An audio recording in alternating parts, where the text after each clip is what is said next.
ആദ്യം ടിക്കറ്റ് എടുത്താൽ ആദ്യം ഡോക്ടറെ കാണാമല്ലോ. കാലത്ത് 8-ന് മുൻപേ വരിയിൽ ഇടം പിടിച്ചു. പക്ഷേ 8-ന് ടിക്കറ്റ് കൗണ്ടർ തുറന്നില്ല.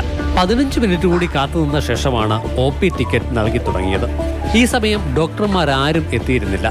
ഓർത്തോ വിഭാഗത്തിലെ ഡോക്ടറുടെ സമയം ചികിത്സ തേടിയവർ തന്നെ പറയും.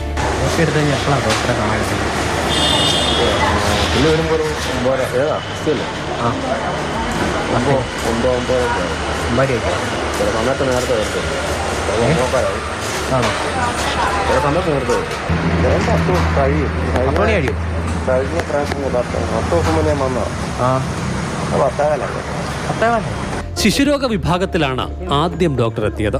അപ്പോൾ സമയം 8:45. അധികം കഴിയും മുൻപ് ഇവിടെ ഡോക്ടർമാരുടെ എണ്ണം 3ആയി.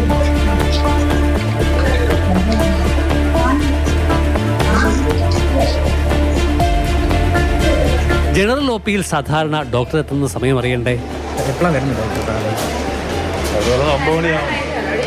ഇതിനിടെ ഡോക്ടർ എത്തി. അവിടെയാകട്ടെ ഭേദപ്പെട്ട തിരക്കും. ജനറൽ OPയേക്കാൾ തിരക്ക് ഗൈനക്കോളജി വിഭാഗത്തിലായിരുന്നു. അതിരാവിലെ എത്തിയ ഗർഭിണികൾ അടക്കമുള്ളവർ. വനിതാ ഡോക്ടർ എത്തിയപ്പോൾ സമയം കൃത്യം 9:30.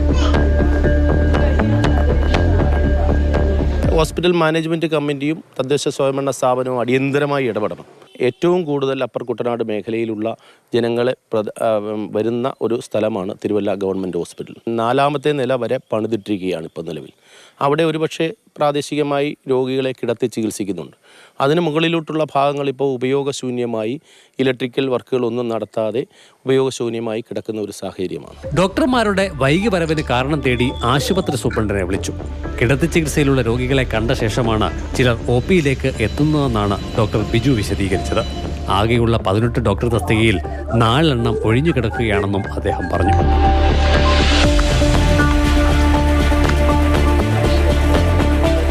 ആരോഗ്യ കേന്ദ്രങ്ങളിൽ ചിലതിൽ ഉച്ചയ്ക്ക് ശേഷവും OPയും ലാബ് സൗകര്യങ്ങളും അടക്കം നിരവധി വാഗ്ദാനങ്ങൾ ഉണ്ടായിരുന്നു ഇടതുപക്ഷത്തിന്റെ പ്രകടന പത്രികയിൽ.